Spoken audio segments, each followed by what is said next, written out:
എല്ലാവർക്കും നമസ്കാരം. ആദിശങ്കര ഇന്റർനാഷണൽ ഫൗണ്ടേഷന്റെ ആഭിമുഖ്യത്തിലുള്ള പഠന ക്ലാസ്സുകളിലാണ് നടന്നുകൊണ്ടിരിക്കുന്നത്. ശ്രീശങ്കരാചാര്യ വിരചിത സൗന്ദര്യ ലഹരിയും അതുപോലെ തന്നെ ഭജഗോവിന്ദവും ഒക്കെ വളരെ വിശദമായ പഠനം നമ്മൾ നടത്തി കഴിഞ്ഞു. നമ്മുടെ ബഹുമാന്യനായ ഗുരുനാഥൻ ജയകൃഷ്ണൻജിയാണ് ഈ രണ്ട് ക്ലാസ്സും അതുപോലെ തന്നെ മൂന്നാമത്തെ ക്ലാസ്സായ ഭഗവത്ഗീതയും നമുക്ക് പറഞ്ഞു തന്നുകൊണ്ടിരിക്കുന്നത്. ഭഗവത്ഗീത ക്ലാസ്സില് മൂന്നാമത്തെ സെഷനായ ഇതിൽ 4ാമത്തെ ക്ലാസ്സാണ് ഇന്ന് നടന്നുകൊണ്ടിരിക്കുന്നത്. തീർച്ചയായിട്ടും എല്ലാവർക്കും വളരെ നന്നായി ഇതെല്ലാം പഠിക്കുവാനും മനസ്സിലാക്കിയെടുക്കുവാനും ഒക്കെ അവസരം തന്നെയാണ് ഈ പഠനത്തിന്. നമുക്ക് എന്നും മുന്നിൽ നിന്ന് വിദ്യ അഭ്യസിപ്പിക്കുന്ന നമ്മുടെ ബഹുമാന്യ ഗുരുനാഥന് സ്നേഹപൂർവ്വം സ്വാഗതം ചെയ്യുന്നു. ഒപ്പം ഇന്ന് ഈ പഠന ക്ലാസ്സിൽ പങ്കെടുക്കുന്ന ഓരോരുത്തർക്കും ആദിശങ്കര ഇന്റർനാഷണൽ ഫൗണ്ടേഷന്റെ സ്നേഹം നിറഞ്ഞ സ്വാഗതം ആശംസിക്കുകയാണ്. നമുക്ക് ഇന്നത്തെ പഠന ക്ലാസ് തുടങ്ങുന്നതിന് മുമ്പ് ആദ്യം പ്രാർത്ഥനയ്ക്കായിട്ട് സരസ്വതി ഒപ്പോൾ ഉണ്ടോ ഇവിടെ? ഇല്ലെങ്കിൽ ഞാൻ അമ്മയെ തന്നെ ഒന്ന് ക്ഷണിക്കുകയാണ്. സരസ്വതി ഒപ്പോൾ കാണുന്നുണ്ട്. ഒരു പ്രാർത്ഥനയ്ക്കായിട്ട് ഞാൻ ക്ഷണിക്കും.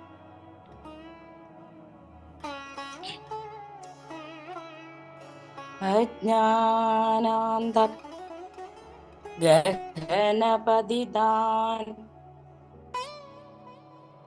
ആത്മവിദ്യോവ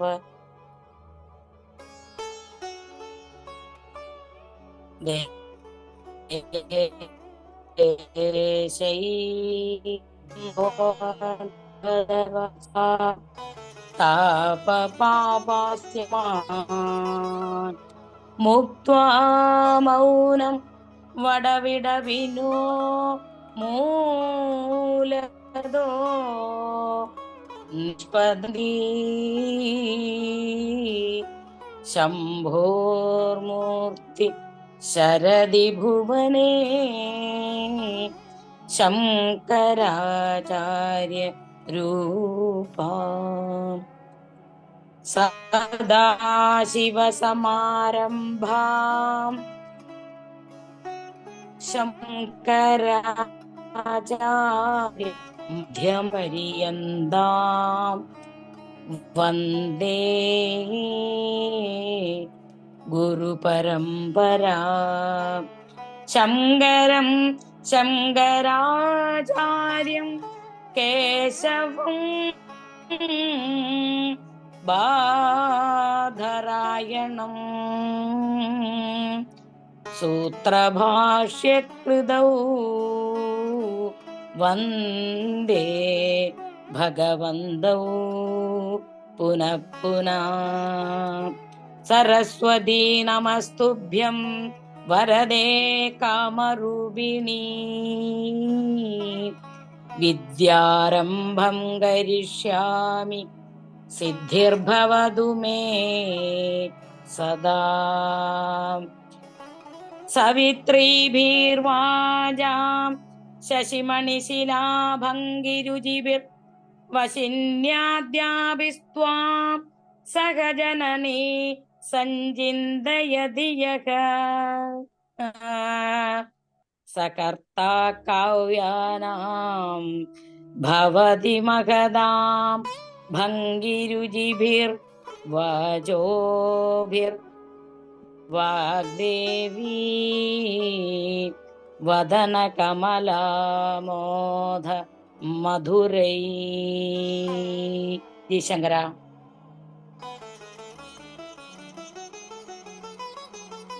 വളരെ സന്തോഷം. ശ്രദ്ധപ്പോൾ ഞാൻ ബഹുമാനപൂർവ്വം ജയകൃഷ്ണയ്ക്ക് സാദരം ഒരിക്കൽ കൂടി ക്ഷണിക്കുകയാണ്. ജയശങ്കര ജയശങ്കര. സദാശിവസമാരംഭാം ശങ്കരാചാര്യമധ്യമാം അസ്മദാചാര്യപര്യന്താം വന്ദേ ഗുരുപരമ്പരാം ശങ്കരം ശങ്കരാചാര്യം കേശവം ബാദരായണം സൂത്രഭാഷ്യകൃതൗ വന്ദേ ഭഗവന്തൗ പുനഃ പുനഃ.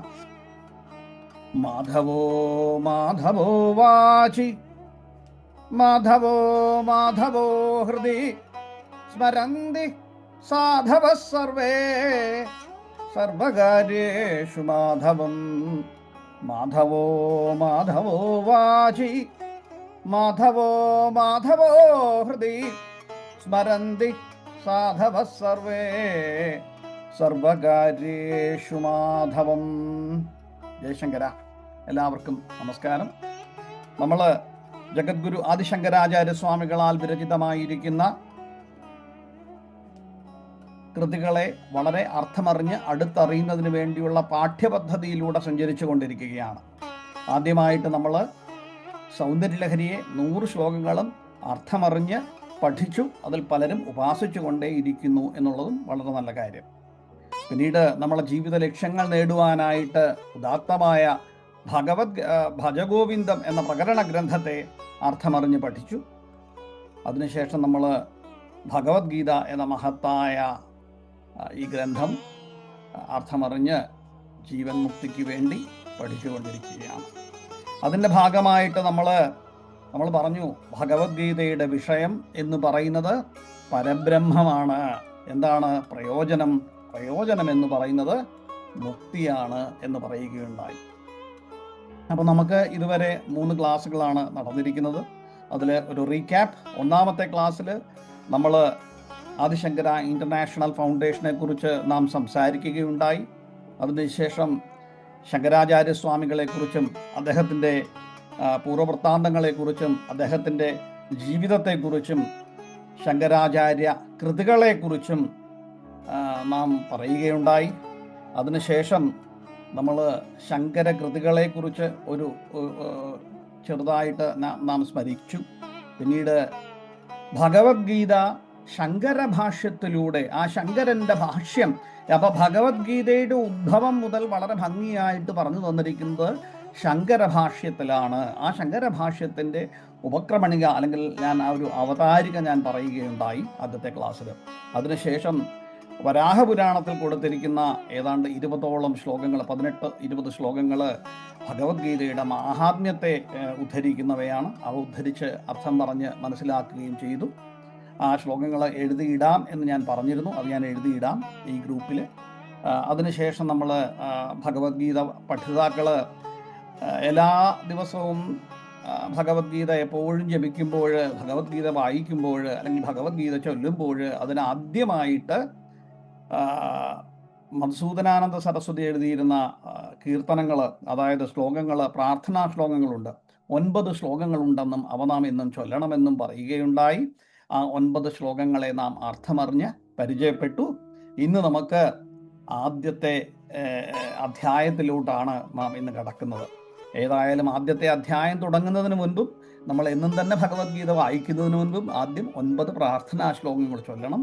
ഇതിൽ ആദ്യം നമ്മളിൽ 2-3 പേര് ചേർന്ന് ഇന്നത് ചൊല്ലാം. അപ്പോൾ ആദ്യമായിട്ട് അറിഞ്ഞിരിക്കേണ്ടത് എന്താണ്? 18 അധ്യായങ്ങളാണ് ഭഗവത്ഗീതയിലുള്ളത്. ഈ 18 അധ്യായങ്ങളിൽ ആദ്യത്തെ 6 അധ്യായത്തെ കർമ്മയോഗമെന്നും അല്ലെങ്കിൽ കർമ്മകാണ്ഡമെന്നും അറിയപ്പെടുന്നു. പിന്നീട് ഉള്ള അടുത്ത 6 അധ്യായം അതിനെ ഭക്തിയോഗം അല്ലെങ്കിൽ ഭക്തിമാർഗം അല്ലെങ്കിൽ ഭക്തികാണ്ഡം എന്ന പേരിലാണ് അറിയപ്പെടുന്നത്. അപ്പോൾ കർമ്മം, ഭക്തി, പിന്നീടോ 6 ഉണ്ട്. അതിന് ജ്ഞാനകാണ്ഡം അല്ലെങ്കിൽ ജ്ഞാനയോഗം എന്നാണ് അറിയപ്പെടുന്നത്. അങ്ങനെ 18 അധ്യായങ്ങളെ 6 കർമ്മകാണ്ഡമെന്നും 6 ഭക്തികാണ്ഡമെന്നും 6 ജ്ഞാനകാണ്ഡമെന്നുമാണ് തിരിച്ചിരിക്കുന്നത്. ഇങ്ങനെ 18 അധ്യായങ്ങളിലൂടെ 700 ശ്ലോകങ്ങളെയാണ് ഭഗവത്ഗീതയിൽ വ്യാസൻ എഴുതിയിരിക്കുന്നത്. ഇതിൽ 700 ശ്ലോകങ്ങളിൽ 574 ശ്ലോകങ്ങളും ഭഗവാൻ കൃഷ്ണൻ ഉദ്ധരിച്ചിരിക്കുന്നവയാണ്.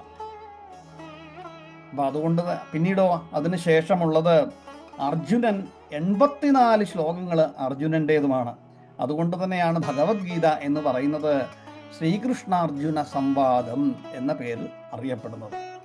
വേറെ ആരും ഇതിനകത്ത് സംവദിക്കാഞ്ഞിട്ടല്ല, ഇതിൽ സഞ്ജയനും സംവദിച്ചിട്ടുണ്ട്. സഞ്ജയൻ 41 ശ്ലോകങ്ങളാണ് സഞ്ജയൻ ഇതിനകത്ത് ധരിച്ചിരിക്കുന്നത്. ഈ 41 ശ്ലോകങ്ങളിൽ 9 ദുര്യോധനൻ പറയുന്നതായിട്ടാണ്. ദുര്യോധനൻ നേരിട്ടൊരു വാച ഇല്ല. ഇതിനകത്ത് നോക്കിയാൽ ശ്രീകൃഷ്ണ വാച, ഭഗവാൻ വാച, അർജുന വാച, ധൃതരാഷ്ട്ര വാച, സഞ്ജയ ഉവാച. ഉവാച പറയുക, 4 പേരുടെ ഉവാചകളെ ഉള്ളൂ. ദുര്യോധന ഉവാച എന്ന് ഈ ഭഗവത്ഗീതയിൽ എങ്ങും തന്നെ കാണുന്നില്ല. പക്ഷേ എന്നിരുന്നാലും ഭഗവത്ഗീതയിൽ 9ഓളം ശ്ലോകങ്ങൾ ദുര്യോധനൻ പറയുന്നതാണ്. അത് സഞ്ജയൻ ധൃതരാഷ്ട്രോട് പറയുന്നതായിട്ട് ഇവിടെ നമുക്ക് കാണാൻ പറ്റും. ഇങ്ങനെയാണ് 700 ശ്ലോകങ്ങൾ ഇതിൽ കൊടുത്തിരിക്കുന്നത്. ഇത്രയും പറഞ്ഞുകൊണ്ട് നമ്മൾ ഇന്ന് ആദ്യത്തെ അധ്യായം, കർമ്മകാണ്ഡത്തിലെ ആദ്യത്തെ അധ്യായമായ അർജുന വിഷാദ യോഗത്തിലേക്ക് കടക്കാം. ഇതിനകത്ത് അർജുന വിഷാദ യോഗമെന്നും പറയുന്നുണ്ട്. അതല്ലാതെ മറ്റ് ചില വ്യാഖ്യാതാക്കൾ കുരുക്ഷേത്ര യുദ്ധക്കളത്തിലെ സൈന്യ നിരീക്ഷണം എന്നും പറയുന്നുണ്ട്. കാരണം 1-ാമത്തെ അധ്യായത്തിൽ എന്താണ് നടക്കുന്നത്? നമുക്ക് മഹാഭാരതത്തെക്കുറിച്ചറിയാം, മഹാഭാരത യുദ്ധത്തെക്കുറിച്ചറിയാം. കുരുവംശത്തിൻ്റെ 2 സഹോദരപുത്രന്മാര് ധർമ്മത്തിന് വേണ്ടി പൊരുതുന്നതായിട്ടാണ്. ആ ധർമ്മത്തിന് വേണ്ടി കുരുക്ഷേത്രം എന്ന യുദ്ധക്കളത്തിൽ അങ്ങോട്ടും ഇങ്ങോട്ടും യുദ്ധത്തിനൊരുങ്ങി നിൽക്കുന്നതായിട്ട് മഹായോദ്ധാവായിരിക്കുന്ന അർജുനന് എന്താണ്, തൻ്റെ ബന്ധുക്കളെയെല്ലാം കണ്ടിട്ട്, ഗുരുക്കന്മാരെയും ബന്ധുക്കളെയും സ്നേഹിതരെയും എല്ലാം കണ്ടിട്ട് എങ്ങനെ യുദ്ധം ചെയ്യും എന്നുള്ള ഇവരുടെ എല്ലാം ജീവൻ എങ്ങനെ ഞാൻ ബലി കഴിക്കും എന്ന് ചിന്തിച്ചുകൊണ്ട് ദുഃഖാർത്തനായിട്ട് തൻ്റെ കരുണയ്ക്കും അനുകമ്പയ്ക്കും വശംബദനായിക്കൊണ്ട് തൻ്റെ ഗാന്ധീവമെന്ന വില്ല് താഴോട്ടിടുന്ന ഒരു രംഗമാണ്. അപ്പോൾ അർജുനനെ പിന്നെ എന്താണ്, ആ പതറുന്ന അർജുനനെ ധീരനാക്കുവാനായിട്ട് ശ്രീകൃഷ്ണൻ ചെയ്യുന്ന ഓരോ പ്രവൃത്തികളാണ് നാം ഇനി അങ്ങോട്ട് കണ്ടു ചെയ്യുന്നത്. അപ്പോൾ യുദ്ധം മനസ്സ് പതറിയിട്ട് യുദ്ധം ചെയ്യുവാനുള്ള നിശ്ചയം ഉപേക്ഷിക്കുകയാണ് അർജുനൻ. അപ്പോൾ ഇതാണ് നമ്മൾ ആദ്യത്തെ അധ്യായത്തിലൂടെ കാണുന്നത്. അപ്പോൾ ഈ അധ്യായം പഠിക്കുന്നതിന് മുൻപ് നമുക്ക് 2-3 വോളണ്ടിയേഴ്സ് വരണം നമ്മളുടെ ഭഗവത്ഗീതയുടെ പ്രാർത്ഥനാ ശ്ലോകം ചൊല്ലിത്തുടങ്ങാൻ. ആദ്യം തന്നെ ഉണ്ണികൃഷ്ണൻ സാറിനെ ഞാൻ സ്നേഹാദരപൂർവ്വം ക്ഷണിക്കുകയാണ്. 9 ശ്ലോകങ്ങളാണുള്ളത്. 3 പേര് 3 ശ്ലോകങ്ങൾ വെച്ച് ചൊല്ലണം. 1-ാമത്തേത് ഉണ്ണികൃഷ്ണൻ നായർ സാറ്, 2-ാമത് കവിത ചേച്ചി, 3-ാമതാരാണ് ഒരാളൂടെ പെട്ടെന്ന് കൈവക്കിയാൽ വെൽ ആൻഡ് ഗുഡ്, ഇല്ലെങ്കിൽ ഞാൻ പേര് വിളിക്കും. മാലതി ശിവകുമാർ ചേച്ചി. ഓക്കെ, മാലതി ചേച്ചി. അപ്പം 3 ശ്ലോകങ്ങൾ, ആദ്യത്തെ 3 ശ്ലോകങ്ങൾ ഉണ്ണികൃഷ്ണൻ സാറ്, 2-ാമത്തെ 3 ശ്ലോകങ്ങൾ കവിത ചേച്ചി, അത് 3-ാമത്തെ 3 ശ്ലോകങ്ങൾ മാലതി ചേച്ചിയും ചൊല്ലിക്കഴിഞ്ഞാൽ ഞാൻ ഇന്നത്തെ ക്ലാസ്സിൻ്റെ 1-ാമത്തെ അധ്യായത്തിലേക്ക് കടക്കുന്നതാണ്. ജയശങ്കര.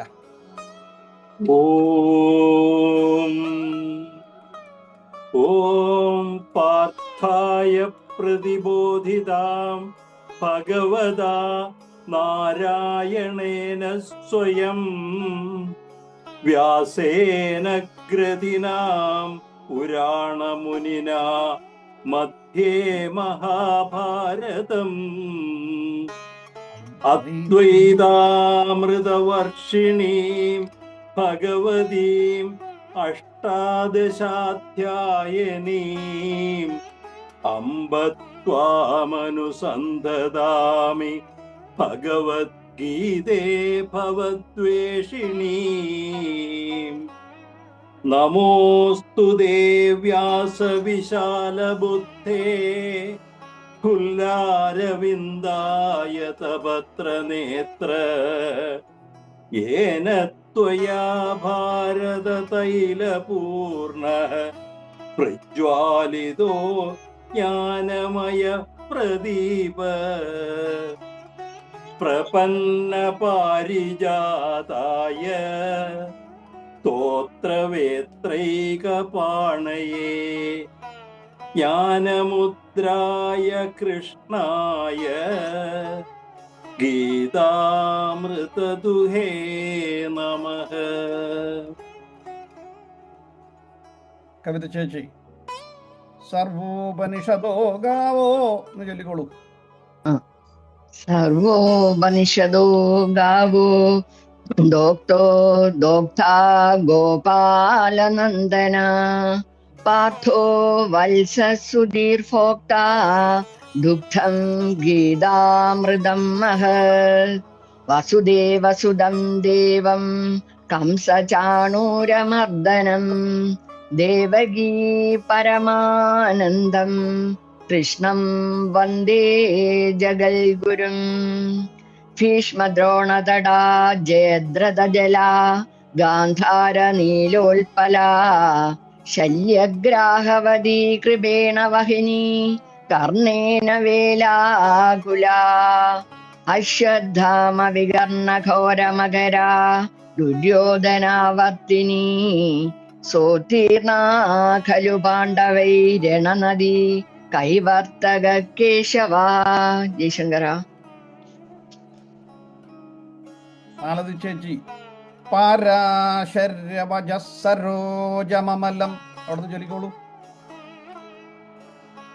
ആരാശര്യവജസരോജമമലം ഗീതാർത്ഥഗന്ധോത്കടം നാനാഖ്യാനകേസരം ഹരികഥാ സംബോധനാബോധിതം ലോകേ സജ്ജന ഷഡ്പദൈരഹരഃ പേബീയമാനം മുദാ ഭൂയാത് ഭാരത പങ്കജം കലിമലപ്രധ്വംസി നശ്രേയസേ മൂകം കരോതി വാചാലം പങ്കും ലംഘയതേ ഗിരിം യത്കൃപായി തമഹം വന്ദേ പരമാനന്ദമാധവം യം ബ്രഹ്മാ വരുണേന്ദ്രരുദ്രമരുത തുന്യന്തി ദിവ്യൈസ്തവൈർ വേദൈ സാംഗപദക്രമോപനിഷദൈർ ഗായന്തി യം സാമഗാ ധ്യാനാവസ്ഥിത തദ്ഗതേന മനസാ പശ്യന്തി യം യോഗിനോ യസ്യാന്തം ന വിദുസുരാസുരഗണാ ദേവായ തസ്മൈ നമഃ. ജയശങ്കര. ഹലോ ജയശങ്കര. അപ്പൊ നമുക്ക് ഇന്ന് ഒന്നാമത്തെ ശ്ലോകത്തിലേക്ക് കടക്കാം.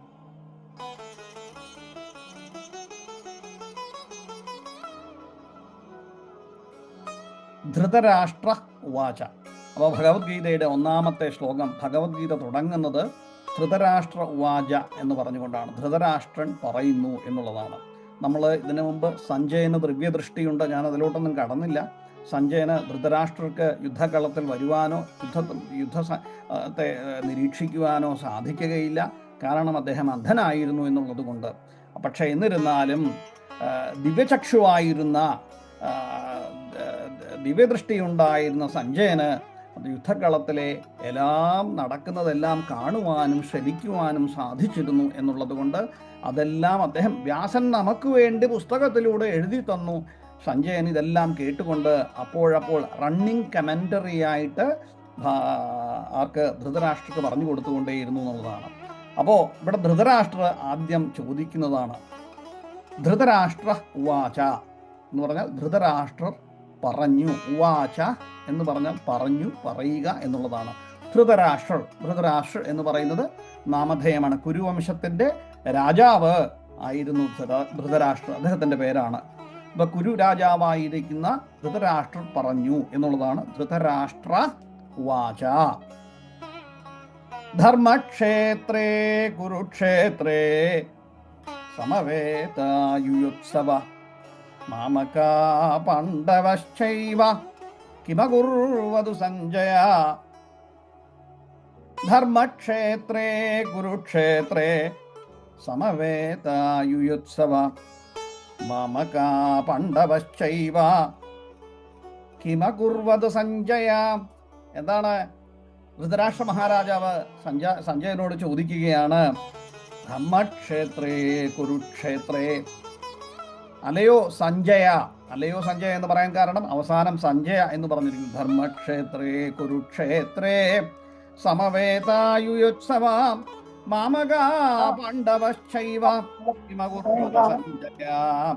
അലയോ സഞ്ജയ, ധർമ്മക്ഷേത്രേ കുരുക്ഷേത്രേ. നോക്കൂ, ധർമ്മക്ഷേത്രേ എന്നുള്ള വാക്കാണ് അദ്ദേഹം ഉപയോഗിച്ചിരിക്കുന്നത്. ധർമ്മക്ഷേത്രം എന്ന് പറഞ്ഞാൽ ആ പുണ്യക്ഷേത്രത്തില്, പുണ്യഭൂമിയായിരിക്കുന്ന കുരുക്ഷേത്രത്തില് എന്നർത്ഥം. അങ്ങനെ പുണ്യഭൂമിയായിരിക്കുന്ന കുരുക്ഷേത്രത്തില് സമവേത യുയോത്സവ. സമവേത ധർമ്മക്ഷേത്രം എന്ന കുരുക്ഷേത്ര സ്ഥലത്തെങ്കില് യുയോത്സവ എന്ന് പറഞ്ഞാൽ യുദ്ധം ചെയ്യുവാൻ ആഗ്രഹമുള്ളവരായിട്ട്, സമവേത ചേർന്ന് രണ്ടുപേരും അങ്ങോട്ടും ഇങ്ങോട്ടും നിൽക്കുകയാണല്ലോ, അപ്പൊ രണ്ടുപേരും ചേർന്ന് യുദ്ധം ചെയ്യുക എന്ന് പറഞ്ഞാൽ അങ്ങോട്ടും ഇങ്ങോട്ടും യുദ്ധം ചെയ്യുക എന്നർത്ഥം. അപ്പം സമവേത എന്ന് പറഞ്ഞാൽ ചേർന്ന് അല്ലെങ്കിൽ എതിർകക്ഷിയായിട്ട്.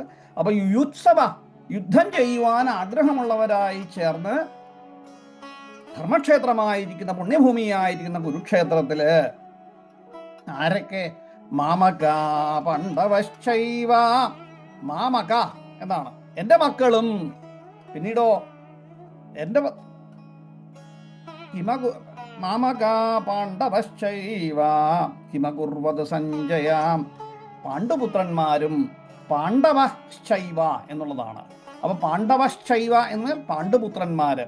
അപ്പൊ ഇവിടെ ആദ്യത്തെ ശ്ലോകത്തിൽ തന്നെ അദ്ദേഹത്തിന്റെ ഭയത്തെ വ്യക്തമാക്കുകയാണ്. എന്തുകൊണ്ടാണ്? ധൃതരാഷ്ട്ര ആദ്യം തന്നെ പറയുന്നു ധർമ്മക്ഷേത്രേ കുരുക്ഷേത്രേ എന്നുള്ളതാണ്. അപ്പൊ ധർമ്മക്ഷേത്രമാണ്, പുണ്യഭൂമിയാണ്. ആ പുണ്യഭൂമിയിൽ യുദ്ധം ചെയ്യാൻ നിൽക്കുമ്പോൾ തീർച്ചയായിട്ടും ധർമ്മമേ വിജയിക്കുകയുള്ളൂ എന്ന് അദ്ദേഹത്തിന് അറിയാം. അധർമ്മത്തിന് യാതൊരു വിജയവും ഉണ്ടാകുവാൻ സാധ്യതയുമില്ല. പിന്നീടോ മാമക എന്നാണ് പറയുന്നത്. പാണ്ഡവശ്ചൈവ എന്റെ പുത്രന്മാരും പാണ്ഡവരുടെ പുത്രന്മാരും എന്നുള്ളതാണ്. കുരുവംശം എന്ന് പറയുന്ന ആ കുരുക്ഷേത്രത്തിൽ കുരുവംശമാണ് യുദ്ധം ചെയ്യാൻ നിൽക്കുന്നത്. ആ കുരുവംശത്തിന്റെ പൂർണ്ണമായ ടൈറ്റിലിന് രണ്ടുപേരും തുല്യ അവകാശികളാണ്. ആര്? പാണ്ഡവരും അതുപോലെ തന്നെ കൗരവരും എന്നുള്ളതാണ്. അപ്പോ ഒന്ന്, ഈ സ്മരണാതീതമായിരിക്കുന്ന കാലം മുതലേ തന്നെ തീർത്ഥാടകരുടെ ഒരു പുണ്യസ്ഥലമായിരുന്നു ഈ കുരുക്ഷേത്രം എന്നുള്ളത് കൊണ്ടാണ് അതിനെ ധർമ്മക്ഷേത്രം എന്ന് പറയുന്നത്. അപ്പോൾ എന്താണെന്ന് നോക്കാം. ഹേ സഞ്ജയ, അല്ലയോ സഞ്ജയ, ഈ പുണ്യസ്ഥലമായിരിക്കുന്ന കുരുക്ഷേത്രത്തില് യുദ്ധോത്സുകരായിട്ട്, യുയോത്സവ എന്നാണ്, യുദ്ധസന്നദ്ധരായിട്ട് ചേർന്ന് മാമക എന്റെ മക്കളും പാണ്ഡവരുടെ ധർമ്മപുത്രാദികളായ പാണ്ഡവരും കൂടി എന്തു ചെയ്യുന്നു എന്ന് പറഞ്ഞു തരൂ എന്നാണ്. അപ്പൊ എന്തു ചെയ്യുന്നു എന്നുള്ളതാണ് ചോദ്യം. ധർമ്മക്ഷേത്രേ കുരുക്ഷേത്രേ സമവേതായുയോത്സവാം മാമകാ പാണ്ഡവ മാമകാ പാണ്ഡവശ്ചൈവ കിമകുർവത സഞ്ജയ. കിം അകുർവത എന്നുള്ളതാണ്. കിം അകുർവത, കിം അകുർവത എന്നുവെച്ചാൽ ചെയ്തു, അകുർവത ചെയ്യുന്നു, കിം എന്ത് എന്നർത്ഥം കേട്ടോ. കിം എന്ത്, അകുർവത ചെയ്യുന്നു എന്നാണ് ഇവിടെ പറയുന്നത്. അപ്പൊ എൻ്റെ മക്കളും പാണ്ഡവന്മാരും ധർമ്മപുത്രാദികളായിട്ടുള്ള ആ പാണ്ഡവപുത്രന്മാരും എന്താണ് ഈ പുണ്യഭൂമിയായിരിക്കുന്ന കുരുക്ഷേത്രത്തില് ഒന്നിച്ചു ചേർന്ന് നിൽക്കുന്നത് എന്നുള്ളതാണ്. സഞ്ജയവാച. അപ്പോ സഞ്ജയവാച, സഞ്ജയൻ പറഞ്ഞു. സഞ്ജയൻ വ്യാസശിഷ്യനാണ് എന്ന് നാം പറഞ്ഞിട്ടുണ്ട്. അപ്പോൾ വ്യാസശിഷ്യനായിരിക്കുന്ന സഞ്ജയൻ പറയുന്നത് എന്താണ്? ദൃഷ്ട്വാതു പാണ്ഡവാനീകം വ്യൂഢം ദുര്യോധനസ്തദാ ആചാര്യമുപസംഗമ്യ രാജാ വചനമബ്രവീത്. ദൃഷ്ട്വാതു, ദൃഷ്ട്വാതു എന്ന് പറഞ്ഞാൽ എന്താണ്? കണ്ടു. ദൃഷ്ട്വാതു എന്ത് കണ്ടു? ദൃഷ്ട്വാതു പാണ്ഡവാനീകം വ്യൂഢം എന്നാണ്. പാണ്ഡവാനീകം വ്യൂഢം, പാണ്ഡവരുടെ ആ സൈന്യവ്യൂഹത്തെ ദൃഷ്ട്വാതു കണ്ടിട്ട്, കണ്ടുകൊണ്ട്, ദൃഷ്ട്വാതു പാണ്ഡവാനീകം വ്യൂഢം ദുര്യോധനസ്തദാ.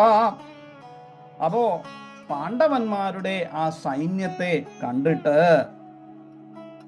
ദുര്യോധനസ്തദാ, രാജാവായിരിക്കുന്ന ദുര്യോധനൻ, കുരുക്ഷേത്രത്തിലെ ദുര്യോധനൻ കുരു വംശ രാജാവായിട്ടാണല്ലോ. അപ്പൊ ദുര്യോധനൻ രാജാവ്, അതുകൊണ്ടാണ് രാജാ വചനമബ്രവീത് എന്ന് പറഞ്ഞു. വചനം എന്നാൽ വാക്ക്, വാക്കുകള്. അബ്രവീത്, അബ്രവീത് എന്ന് പറഞ്ഞാൽ പറഞ്ഞു, പറയുക. അപ്പോ ദൃഷ്ട്വാതു പാണ്ഡവാനീകം വ്യൂഢം ദുര്യോധനസ്തദാ. ദുര്യോധനൻ പാണ്ഡവരുടെ ആ വ്യൂഹം, ഏത് വ്യൂഢം ഈ യുദ്ധസന്നദ്ധരായി നിൽക്കുന്ന പാണ്ഡവരുടെ സേന, ആ സേനയെ ദൃഷ്ട്വാതു കണ്ടിട്ട് ആചാര്യമുപസംഗമ്യ. ഇവിടെ ആചാര്യർ ആരാണ്? കൗരവരുടെ ആചാര്യരായിരിക്കുന്ന ദ്രോണാചാര്യരായിരിക്കുന്നതാണ്. അപ്പൊ ദ്രോണരുടെ ഉപസംഗമ്യ, അടുത്ത്, സംഗമ്യ അടുത്തോട്ട് ചെന്നിട്ട്, സംഗമം ഒരാളുടെ അടുപ്പം അല്ലെ, ഉപസംഗമ്യ അടുത്ത് ചെന്നിട്ട് രാജാ വചനം അബ്രവീത്, രാജാവായിരിക്കുന്ന ദുര്യോധനൻ വചനം അബ്രവീത്, ഈ വാക്ക് ഇങ്ങനെ പറഞ്ഞു എന്നാണ്. അപ്പൊ എന്താണ്? അല്ലയോ രാജാവേ, പാണ്ഡുപുത്രന്മാര് സജ്ജമാക്കിയിരിക്കുന്ന വ്യൂഢം സൈന്യത്തെ കണ്ടിട്ട് ദുര്യോധന മഹാരാജാവ് ആചാര്യനായിരിക്കുന്ന ദ്രോണരുടെ അടുത്ത് ചെന്ന് ഇപ്രകാരം പറഞ്ഞു എന്നാണ് സഞ്ജയൻ പറയുന്നത്. നീ എപ്രകാരമാണ് പറഞ്ഞത് എന്ന് മുമ്പോട്ടുള്ള ശ്ലോകങ്ങളിലാണ്. ദൃഷ്ട്വാതു പാണ്ഡവാനീകം വ്യൂഢം ദുര്യോധനസ്തദാ ആചാര്യമുപസംഗമ്യ രാജാ വചനമബ്രവീത്.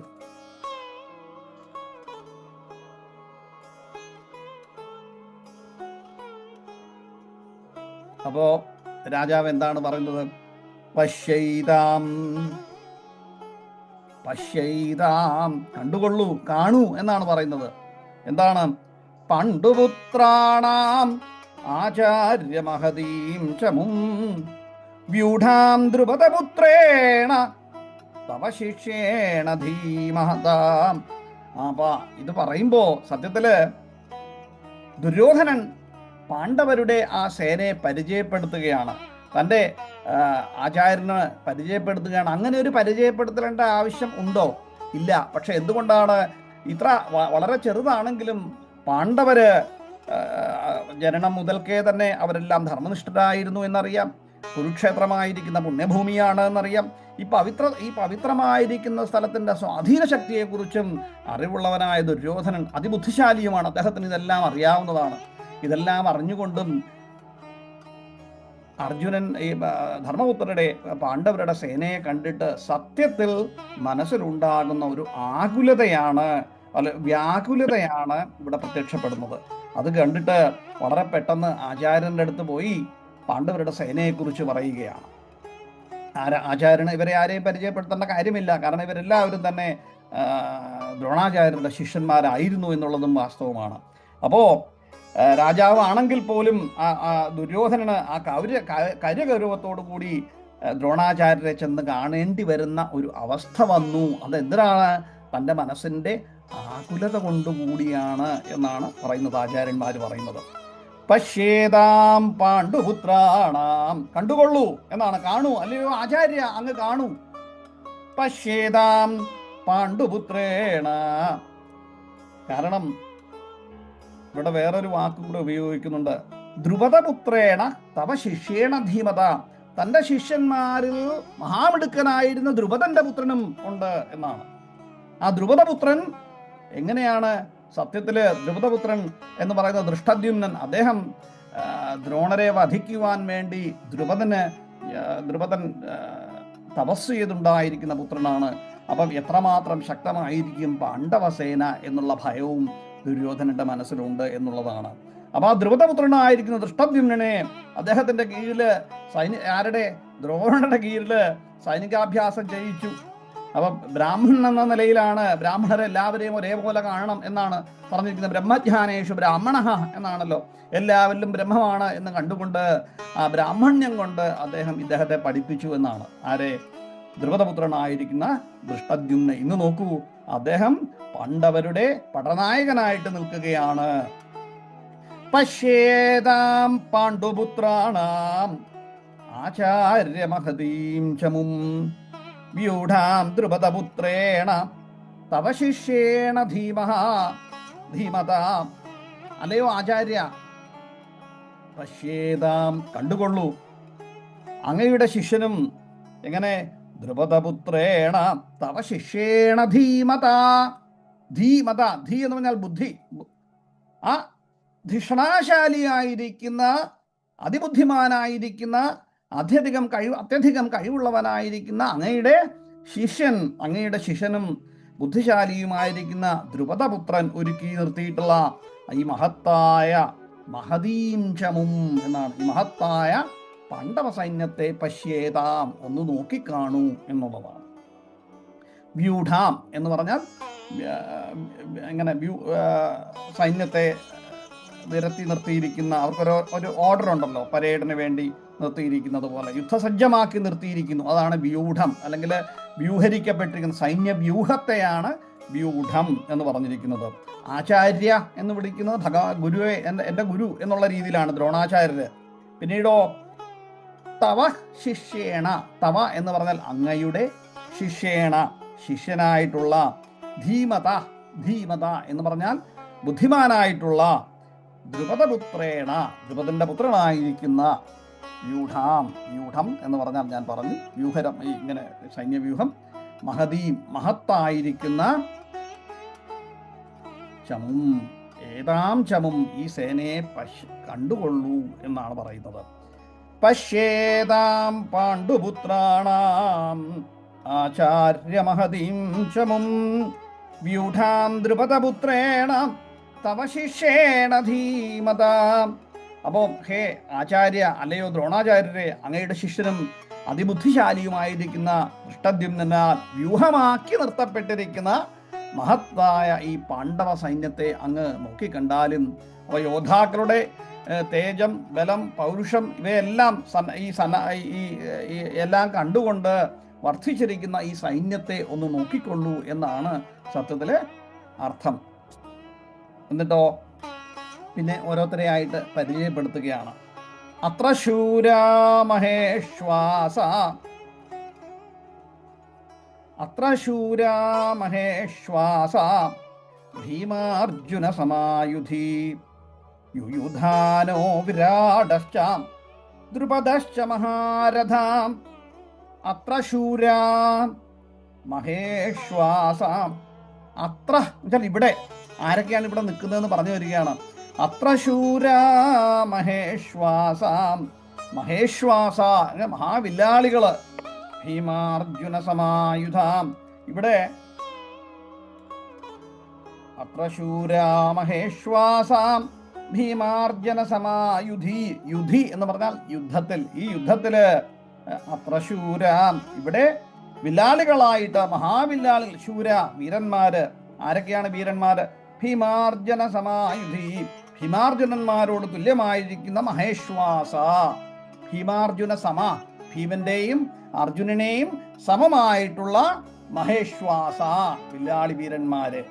അപ്പൊ ഇവിടെ ആരൊക്കെയാണ്? ഭീമനും അർജുനനും മാത്രമല്ല, ഇവിടെ വന്നിരിക്കുന്ന ഈ യുദ്ധത്തിൽ പങ്കെടുക്കുവാനായിട്ട് പാണ്ഡവ സൈന്യത്തില് മഹാപരാക്രമികളായിരിക്കുന്ന ഭീമനുണ്ട്, ഭീമനോടൊപ്പം തന്നെ അർജുനനുണ്ട്, അതോടൊപ്പം തന്നെ വളരെ വില്ലാളി വീരന്മായിരിക്കുന്ന യുയുധാനോ വിരാടശ്ച ദ്രുപദശ്ച മഹാരഥാം. ആരൊക്കെയാണ്? വിരാട രാജാവുണ്ട്, അതോടൊപ്പം തന്നെ യുയുധാനൻ ഉണ്ട്, പിന്നീടോ ദ്രുപദപുത്രനായിരിക്കുന്ന ദ്രുപദ രാജാവും, ദ്രുപദശ്ച മഹാരഥ, ദ്രുപദൻ, ഇങ്ങനെയുള്ള മഹാരഥന്മാര്, മഹാരഥികൾ എന്നാണ്. മഹാപരാക്രമികളായിരിക്കുന്ന രാജാക്കന്മാര്. ആരെ പോലെ? ഭീമനെ പോലെയും അർജുനനെ പോലെയും അതിമഹാപരാക്രമികളായിരിക്കുന്ന യുയുധാനൻ, വിരാടൻ, ദ്രുപദൻ എന്നീ വില്ലാളി വീരന്മാര് ഈ പാണ്ഡവന്മാരുടെ സൈന്യത്തിലുണ്ട് എന്നാണ് പറയുന്നത്. അപ്പം ഭീമാർജുനന്മാരുടെ ഒന്ന് നോക്കൂ, ഭീമാർജുനന്മാരുടെ കരുത്തിനെ പറ്റി വളരെയധികം ബോധവാനാണ് ദുര്യോധനൻ എന്നും കൂടെ ഇവിടെ നമുക്ക് പറഞ്ഞു തരികയാണ്. അത് മാത്രമല്ല, മറ്റ് യോദ്ധാക്കളെ ഭീമാർജുനന്മാരുമായിട്ട് താരതമ്യം കൂടെ ചെയ്തുകൊണ്ടിരിക്കുന്നു എന്നുള്ളതാണ്. അപ്പൊ പാണ്ഡവ സൈന്യം എത്രമാത്രം ശക്തമാണ് എന്നുള്ളതാണ്. മഹേശ്വാസ എന്ന മഹാവില്ലാളി വീരന്മാരോട് കൂടിയ യുയുധാനൻ എന്ന രാജാവ്, വിരാട രാജാവ്, ദ്രുപദ രാജാവ്, പിന്നീടോ ദൃഷ്ടകേതു കാശിരാജശ്ച വീര്യവാൻ പുരുജിത് കുന്തിഭോജശ്ച ശൈബ്യശ്ച നരപുംഗവാ. പിന്നെ ആരൊക്കെയാണുള്ളതാണ് പറയുന്നത് വീണ്ടും. അപ്പൊ ആരൊക്കെ കുറിച്ച് പറഞ്ഞു? ഭീമാർജുനൻ പറഞ്ഞു,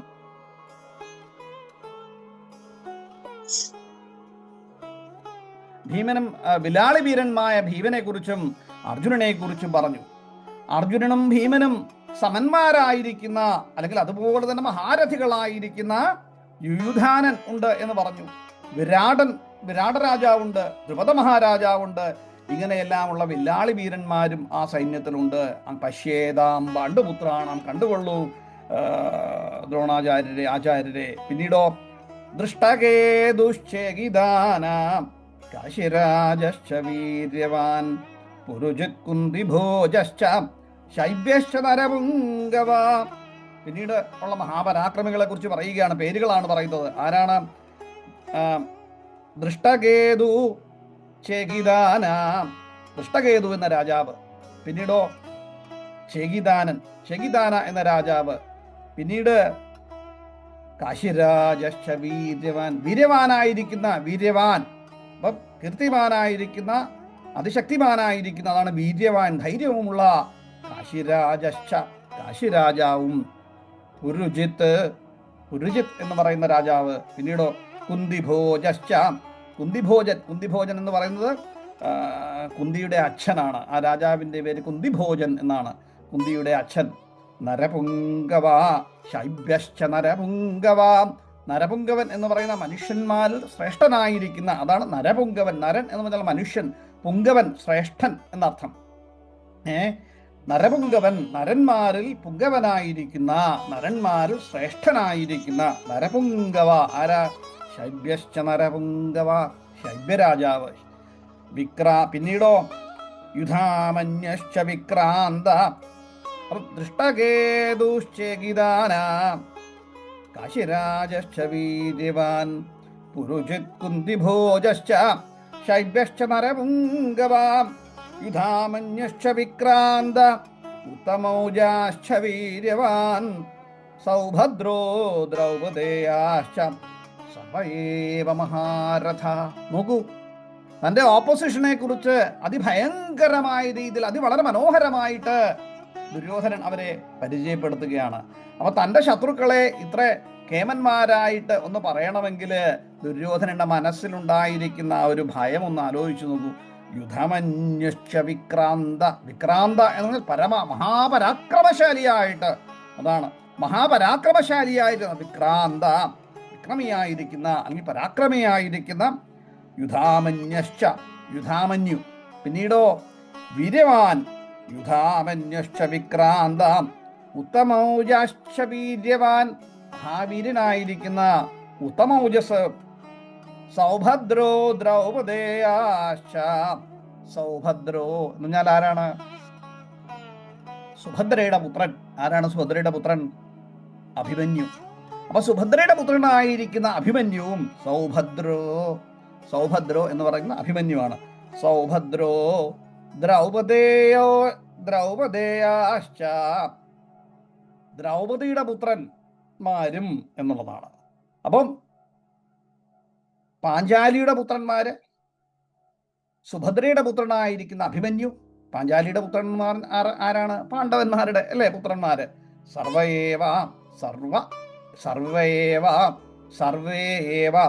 സർവേവ എന്ന് പറഞ്ഞാൽ എല്ലാവരും, അവിടെയുള്ള പാണ്ഡവന്മാരുടെ കൂട്ടത്തിലുള്ള ആയിരിക്കുന്ന പരാക്രമികളായിരിക്കുന്നു. എല്ലാവരും തന്നെ മഹാന്മാരാണ് എന്നുള്ളതാണ്. അപ്പൊ ഇവിടെ എന്താണ് ഈ 3 ശ്ലോകങ്ങളിലൂടെ മനസ്സിലാക്കുന്നത്?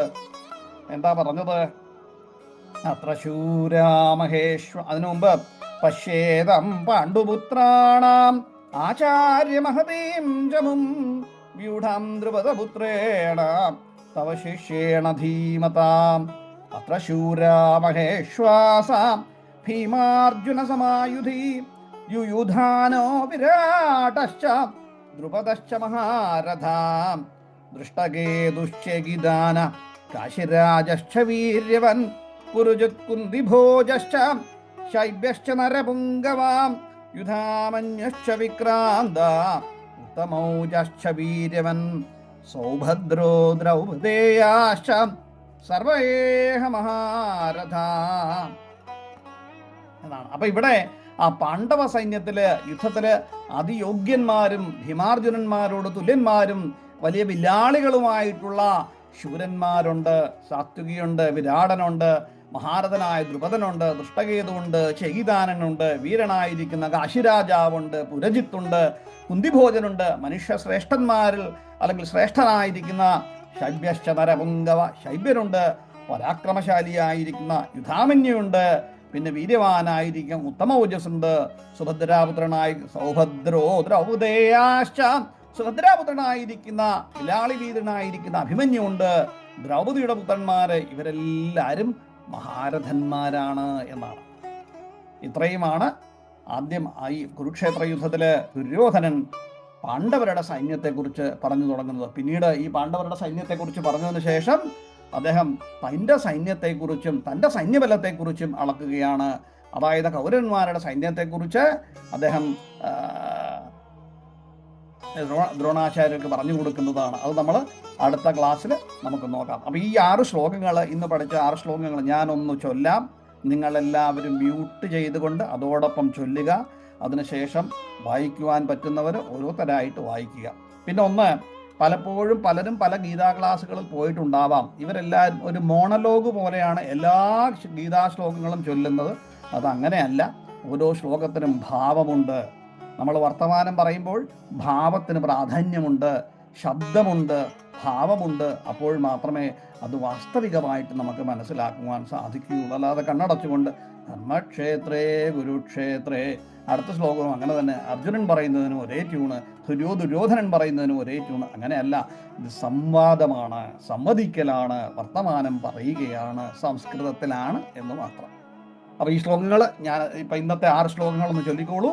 എല്ലാവരും മ്യൂട്ട് ചെയ്ത് കൂട്ടത്തിൽ ചൊല്ലുക. അത് കഴിഞ്ഞ് ചൊല്ലാൻ പറ്റുന്നവർ വോളണ്ടിയറായിട്ട് നേരിട്ട് വന്ന് ചൊല്ലുക. ധൃതരാഷ്ട്ര ഉവാച ധർമ്മക്ഷേത്രേ കുരുക്ഷേത്രേ സമവേതായുത്സവാം പാണ്ഡകശ്ചൈവ കിമകുർവത സഞ്ജയാം.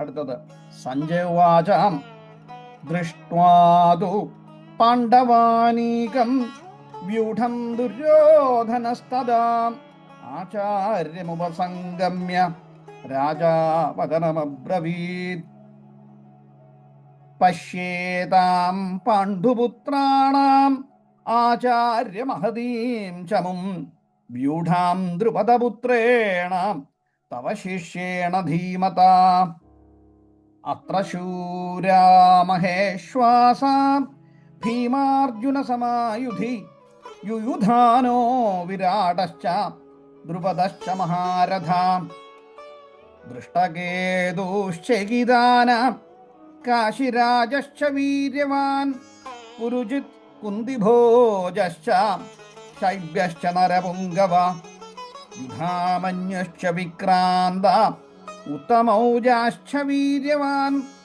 സൗഭദ്രോ ദ്രൗപദേയാശ്ച സർവൈവ മഹാരഥാം. ഒന്നുകൂടെ ചൊല്ലി നോക്കാം. ധൃതരാഷ്ട്ര ഉവാച, ധൃതരാഷ്ട്ര പറയുന്നു, ധർമ്മക്ഷേത്രേ കുരുക്ഷേത്രേ സമവേതായുത്സവാം മാമകാ പാണ്ഡവശ്ചൈവ കിമകുർവതു സഞ്ജയ. കിമകുർവതു സഞ്ജയ എന്നാണ് നമ്മൾ ഒന്നിച്ച് ചൊല്ലുന്നതാണ്. കിമകുർവത സഞ്ജയ എന്ന് പറഞ്ഞു പോകുന്നത്. സഞ്ജയ ഉവാച ദൃഷ്ട്വാതു പാണ്ഡവാനീകം വ്യൂഢം ദുര്യോധനസ്തദാ ആചാര്യമുപസംഗമ്യ രാജാവചനമബ്രവീത് പശ്യേതം പാണ്ഡുപുത്രാണാം ആചാര്യമഹതീം ചമും വ്യൂഢാം ദ്രുപദപുത്രേണ തവ ശിഷ്യേണ ധീമതാ അത്ര ശൂരാ മഹേശ്വാസാ ഭീമാർജുന സമായുധി യുയുധാനോ വിരാടശ്ച ദ്രുപദശ്ച മഹാരഥാം ദൃഷ്ടകേതുശ്ചകിതാനാം കാശിരാജശ്ച വീര്യവാൻ പുരുജിത് കുന്തിഭോജശ്ച ശൈബ്യശ്ച നരപുങ്കവ യുധാമന്യുശ്ച വിക്രാന്ത ഉത്തമൗജാശ്ച വീര്യവാൻ സൗഭദ്രോ ദ്രൗപദേയാശ്ച സർവയേവ മഹാരഥ. ഇത്രയുമാണ് ഇന്നത്തെ ആദ്യത്തെ ക്ലാസ്സിൽ 6 ശ്ലോകങ്ങൾ നമ്മൾ പഠിച്ചിരിക്കുന്നത്. ഇത് നമ്മളിൽ ചൊല്ലാവുന്നവർ 2-3 പേരായിട്ട് ചൊല്ലിക്കോളൂ, അല്ലെങ്കിൽ ചൊല്ലാവുന്നവരെല്ലാം തന്നെ 6 ശ്ലോകങ്ങളും ചൊല്ലിക്കോളൂ. ജയശങ്കര ചൊല്ലിക്കോളൂ. ഓം ശ്രീ പരമാത്മനേ നമഃ. അഥ പ്രഥമോധ്യായഃ. ധൃതരാഷ്ട്ര ഉവാച ധർമ്മക്ഷേത്രേ കുരുക്ഷേത്രേ സമവേദായുയുത്സവഃ മാമകാഃ പാണ്ഡവാശ്ചൈവ കിമകുർവത സഞ്ജയ. സഞ്ജയ ഉവാച ദൃഷ്ട്വാ തു പാണ്ഡവാനീകം വ്യൂഢം ദുര്യോധനസ്തദാ ആചാര്യമുപസംഗമ്യ രാജാ വചനമബ്രവീത്. പശ്യേതാം പാണ്ഡുപുത്രാണാം ആചാര്യമഹതീം ച മൂം വ്യൂഢാൻ ദ്രുപദപുത്രേണ തവ ശിഷ്യേണ ധീമതാ. അത്ര ശൂരാ മഹേശ്വാസ ധീമാർജുന സമായുധി യുയുധാനോ വിരാടശ്ച ദ്രുപദശ്ച മഹാരഥഃ. ദൃഷ്ടകേതുശ്ചേകിതാന കാശിരാജശ്ച വീര്യവാൻ പുരുജിത് കുന്തിഭോജശ്ച ശൈഭ്യശ്ച നരപുംഗവ യുധാമന്യുശ്ച വിക്രാന്ത ഉത്തമൗജാശ്ച വീര്യവാൻ സൗഭദ്രോ ദ്രൗപദേയാശ്ച സർവയേവ മഹാരഥാ. ജയശങ്കര. മറ്റാരെങ്കിലും? ചൊല്ലട്ടെ ആയിക്കോട്ടെ ചൊല്ലട്ടെ. ആയിക്കോട്ടെ ചൊല്ലിക്കോളൂ. ഓം ശ്രീ പരമാത്മനേ നമഃ. ധൃതരാഷ്ട്ര ഉവാച ധർമ്മക്ഷേത്രേ കുരുക്ഷേത്രേ സമവേദോയുത്സവാ മാമകാ പാണ്ഡവാശ്ചൈവ കിമകുർവത സഞ്ജയ. സഞ്ജയ ഉവാച ദൃഷ്ട്വാ തു പാണ്ഡവാനീകം വ്യൂഢം ദുര്യോധനസ്തദാ ആചാര്യമുപസംഗമ്യ രാജാ വചനമബ്രവീത്. പശ്യൈതാം പാണ്ഡുപുത്രാണാം ആചാര്യമഹതീം ച മും വ്യൂഢാം ദ്രുപദപുത്രേണ തവ ശിഷ്യേണ ധീമതാ. അത്ര ശൂരമഹേശ്വാസ ഭീമാർജുന സമായുധി യുയുധാനോ വിരാടച്ഛ ദ്രുപദച്ഛ മഹാരഥഃ. ദൃഷ്ടകേതുച്ഛേകിതാന കാശിരാജം ച വീര്യവാൻ പുരുജിത് കുന്തിഭോജം ച ശൈബച്ഛ നരപുംഗവാ യുധാമന്യുച്ഛ വിക്രാന്ത ഉത്തമൗജാച്ഛ വീര്യവാൻ സൗഭദ്രോ ദ്രൗപദേയാച്ഛ സർവ ഏവ മഹാരഥഃ. ജയശങ്കര. ജയശങ്കര. പിന്നെ ഈ സംസ്കൃത പദങ്ങൾ മലയാളത്തിലോട്ട് എഴുതിയ പുസ്തകങ്ങളായിരിക്കും പലരുടെയും ഇടയിൽ.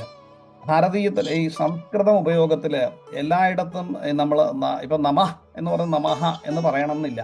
അപ്പോൾ ഇത് വടക്കേ ഇന്ത്യക്കാരും തെക്കേ ഇന്ത്യക്കാരും തമ്മിലുള്ള ഒരു ചെറിയ പ്രശ്നത്തിൻ്റെ ഭാഗം കൂടിയാണ് നമ്മൾ ഹ ഉപയോഗിക്കുക. ഇപ്പം ഹ എന്ന് മാത്രമല്ല, അത് അടുത്ത് വരുന്നതിൻ്റെ അർത്ഥം ഹു പലതുമുണ്ട്. സംസ്കൃത ഉപയോഗത്തിൽ ഇപ്പം വയം നുമ എന്നില്ലേ, നമ്മൾ ആരൊക്കെ നമ്മളൊരു കൂട്ടർ ഒന്നിച്ചു ചേർന്നാണ് എന്നുണ്ടെങ്കിൽ, അതുകൊണ്ട് ഏവ മഹാരഥാഹ എന്ന് പറയണമെന്നില്ല, നരപുംഗവഹ എന്ന് പറയണമെന്നില്ല, നരപുംഗവ. ഇപ്പം സംസ്കൃതത്തിൽ അങ്ങനെയാണ് നമ്മൾ സൗത്ത് ഇന്ത്യയിൽ തെക്കൻ ഭാരതത്തിലോട്ട്, സൗത്ത് ഇന്ത്യ കേരളത്തിൽ കേട്ടോ, കേരളത്തിൽ മാത്രം സംസ്കൃതത്തിനോട് വളരെയധികം പ്രത്യേകത ഉണ്ട്. കാരണം സംസ്കൃത ശബ്ദം പോലും അത്യധികമായിട്ട് പഠിച്ചുണ്ടാക്കി അതിലെ സ്ഫോട ശബ്ദത്തെക്കുറിച്ച് മനസ്സിലാക്കിയത് കേരളത്തിലാണ്. ആ സ്ഫോട സിദ്ധാന്തം ഉണ്ടാക്കിയിരിക്കുന്നത് മറ്റാരുമല്ല, മേൽപ്പത്തൂർ നാരായണ ഭട്ടതിരിപ്പാടും കൂടിയാണ്. നാരായണീയത്തിലൂടെ അത് മുഴുവൻ പറഞ്ഞു തന്നിരിക്കുന്നുണ്ട്. അതുകൊണ്ട് എഴുതിയിരിക്കുന്ന വാക്കുകൾ ശ്രദ്ധയോടുകൂടി വായിച്ച് പഠിക്കുക. ദൃഷ്ടകേതുശ്ചകിദാന കാശിരാജശ്ച വീര്യവാൻ പുരുജിത് കുന്തിഭോജശ്ച ശൈബ്യശ്ച നരമുംഗവാ. ഇഷ്ട ഇവിടെ എല്ലാം ഇന്നയാളും എന്നാണ്. ശോഭ ചേച്ചി, കവിത ചേച്ചി, ഉണ്ണികൃഷ്ണൻ സാറ്, JK എല്ലാവരും ഇങ്ങനെ ഓരോരുത്തരും ഉണ്ടെന്ന് പറയുന്നതാണ്. ദൃഷ്ടകേതുശ്ചകിദാന കാശിരാജശ്ച വീര്യവാൻ പുരുജിത് കുന്തിഭോജശ്ച ശൈബ്യശ്ച നരമുംഗവാ. ഓരോരുത്തരും ഉണ്ട് എന്ന് പറയുകയാണ്. നന്നായി. ഏതായാലും എന്നും തന്നെ നിത്യാഭ്യാസമാവട്ടെ. ഇനി ഒരാളുടെ ചൊല്ലുന്നത്? ചൊല്ലിക്കോളൂ. ചൊല്ലിക്കോളൂ. വലിയ പരിജ്ഞാനമില്ലെങ്കിലും ഞാനൊന്ന് ചൊല്ലാം. ധർമ്മക്ഷേത്രേ കുരുക്ഷേത്രേ സമവേദായുയുത്സവ മാമക പാണ്ഡവൈശൈവ കിമകുർവത സഞ്ജയ. ദൃഷ്ട്വാ തൂ പാണ്ഡവാനീകം വ്യൂഢം ദുര്യോധനസ്തദാ ആചാര്യമുപസംഗമ്യ രാജാവചനമബ്രവീത്. പശ്യൈതാം പാണ്ഡുപുത്രാണാം ആചാര്യമഹതീം ച മും വ്യൂഢാം ദ്രുപദപുത്രേണ തവ ശിഷ്യേണ ധീമതാം. അത്ര ശൂരമഹേശ്വാസ ഭീമാർജുന സമായുധി യുയുധാനോ വിരാടശ്ച ദ്രുപദശ്ച മഹാരഥാം. ദൃഷ്ടകേതുശ്ചകിദാന കാശിരാജസ്യ വീര്യവാൻ പുരുജിത് കുന്തിഭോജശ്ച ശൈബ്യസ്യ നരപുംഗവാ. യുധാമന്യുശ്ച വിക്രാന്ത ഉത്തമൗജാശ്ച വീര്യവാൻ സൗഭദ്രോ ദ്രൗപദേയാശ്ച സർവയേവ മഹാരഥാ. ജയശങ്കര.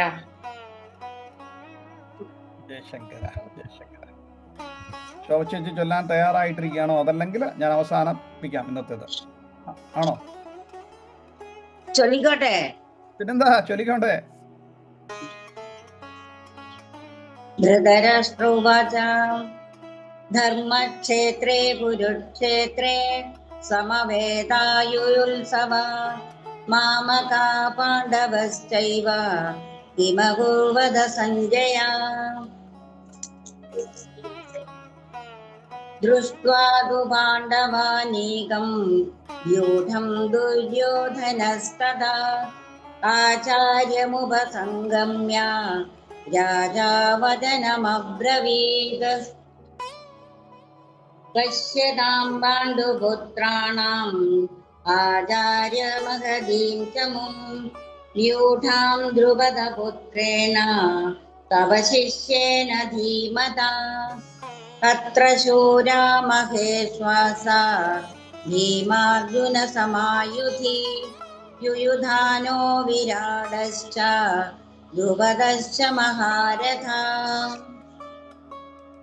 ദൃഷ്ടകേതുശ്ചേകിദാന കാശിരാജശ്ച വീര്യവാൻ പുരുജിത് കുന്തിഭോജൻ ച ശൈബ്യൻ ച നരപുംഗവാ. യുധാമന്യുശ്ച വിക്രാന്ത ഉത്തമൗജാൻ ച വീര്യവാൻ സൗഭദ്രോ ദ്രൗപദേയാശ്ച സർവയേവ മഹാരഥാ. ജയശങ്കര. ഞാൻ ചൊല്ലട്ടെ. ചന്ദ്രമതി. ധൃതരാഷ്ട്ര ഉവാച ധർമ്മക്ഷേത്രേ കുരുക്ഷേത്രേ സമവേദായുത്സവ മാമകാ പാണ്ഡവാശ്ചൈവ കിമകുർവത സഞ്ജയ. സഞ്ജയ ഉവാച ദൃഷ്ട്വാ തൂ പാണ്ഡവാനീകം വ്യൂഢം ദുര്യോധനസ്തദാ ആചാര്യമുപസംഗമ്യ രാജാ വചനമബ്രവീത് പശ്യൈതാം പാണ്ഡുപുത്രാണാം ആചാര്യ മഹതീം ചമും വ്യൂഢാം ദ്രുപദപുത്രേണ തവ ശിഷ്യേണ ധീമതാ അത്ര ശൂരാ മഹേശ്വാസാ ഭീമാർജുന സമായുധീം യുയുധാനോ വിരാടശ്ച ദ്രുപദശ്ച മഹാരഥ ധൃഷ്ടകേതുശേകിതാന കാശീരാജശ്ച വീര്യവാൻ പുരുജിത് കുന്തിഭോജശ്ച ശൈബശ്ച നരപുങ്കവ യുധാ മഞ്ഞുച്ഛ വിക്രാന്ത ഉത്തമൗജാച്ഛ വീര്യവാൻ സൗഭദ്രോ ദ്രൗപദേയാച്ഛ സർവയേവ മഹാരഥാ.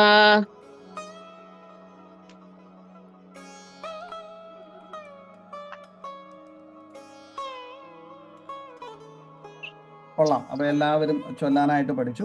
അപ്പോൾ നമ്മൾ ആർക്കെങ്കിലും സംശയം ഉണ്ടെങ്കിൽ നമുക്ക് ചിന്തിക്കാവുന്നതാണ്. വാക്കുകളുടെ അർത്ഥം നമ്മൾ ശ്ലോകം ചൊല്ലുവാനായിട്ട് ശ്രമിച്ചു, വാക്കുകളുടെ അർത്ഥം മനസ്സിലാക്കി, വാച്യാർത്ഥം നമുക്ക് മനസ്സിലാക്കി, അതോടൊപ്പം സന്ദർഭവും മനസ്സിലാക്കിയിട്ടുണ്ട്.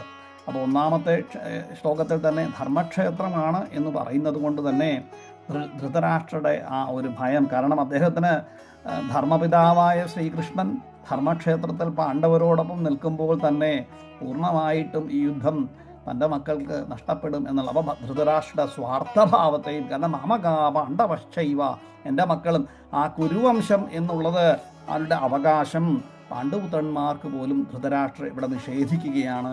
അത് ആദ്യത്തെ ശ്ലോകത്തിൽ കാണുന്നുണ്ട്. പിന്നീടോ ദൃഷ്ട്വാതു പാണ്ഡവാനീകം എന്ന് ദുര്യോധനൻ പറയുന്നു. ഞാൻ പറഞ്ഞു സഞ്ജയൻ 41 ശ്ലോകങ്ങൾ പറയുന്നല്ലോ, 9 ദുര്യോധനാണ്, അത് ഇവിടെയാണ്. അപ്പോൾ ഈ ദുര്യോധനൻ പറയുന്നു ദൃഷ്ട്വാതു പാണ്ഡവാനീകം, പാണ്ഡവന്മാരുടെ വ്യൂഢത്തെ കണ്ടുകൊണ്ട് ആരോടാണ്? ആചാര്യൻ്റെ അടുത്ത് പോയി ഇദ്ദേഹം പറയുകയാണ്. കാരണം എന്തുകൊണ്ടാണ്? തൻ്റെ മനസ്സിലുണ്ടായിരിക്കുന്ന ആ ഭയം കൂടിയാണ്. എന്താണ്? മഹാരഥന്മാരാണ് എല്ലാം നിൽക്കുന്നത്.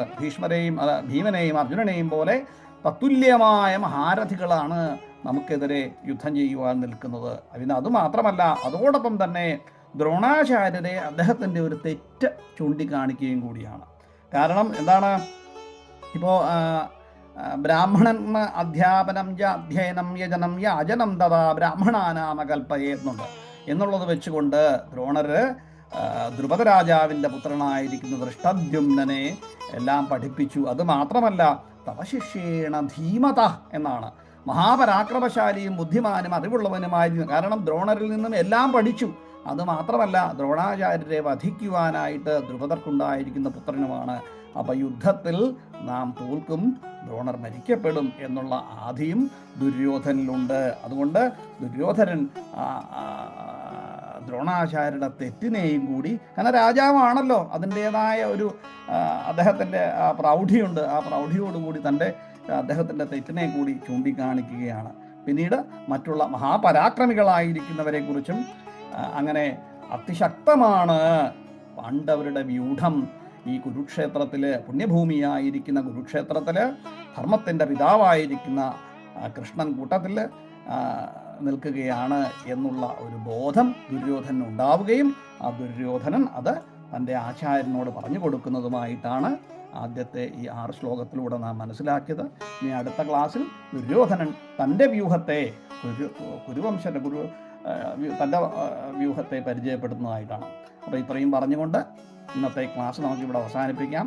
ഞാൻ വരാഹപുരാണത്തിലെ 20 വരികൾ എഴുതിയിടാം എന്ന് ദീനചേച്ചി ഒന്ന് ചോദിച്ചിരുന്നു. ഞാനത് എഴുതിയിടാമെന്ന് വാക്ക് തന്നിരുന്നു. എഴുതാൻ സമയം കിട്ടിയില്ല, യാത്രയിലായിരുന്നു. തിരിച്ചപ്പോൾ മസ്കറ്റിൽ എത്തിയേ ഉള്ളൂ. ഞാനത് എഴുതിയിടാം. അതും ഈ 9 ശ്ലോകങ്ങൾ, പ്രാർത്ഥനാ ശ്ലോകങ്ങളും മലയാളത്തിൽ എഴുതി ഇടാം. എൻ്റെ കയ്യിലുള്ളത് സംസ്കൃത പുസ്തകമാണ്, കൊണ്ട് ഫോട്ടോ എടുക്കാൻ വയ്യ. മലയാളത്തിൽ എഴുതി ഞാൻ അയക്കാം. മറ്റൊന്നും ആർക്കെങ്കിലും സംശയം എന്തെങ്കിലും ഉണ്ടെങ്കിൽ നമുക്ക് ശ്രമിക്കാം. അതൊന്നും ഇല്ലെങ്കിൽ ഇന്നത്തെ ക്ലാസ് ഭഗവത് പാദാരവിന്ദങ്ങളിൽ സമർപ്പിച്ചുകൊണ്ട് എല്ലാവർക്കും നമസ്കാരം. ജയശങ്കര ജയശങ്കര ജയശങ്കര. എന്തെങ്കിലും മനസ്സിലാവുന്നില്ലെങ്കിൽ പറയണം, തെറ്റുണ്ടെങ്കിലും നിങ്ങൾക്ക് പറയാം. ജയശങ്കര ജയശങ്കര. ജയശങ്കര ജയശങ്കര. ശങ്കര.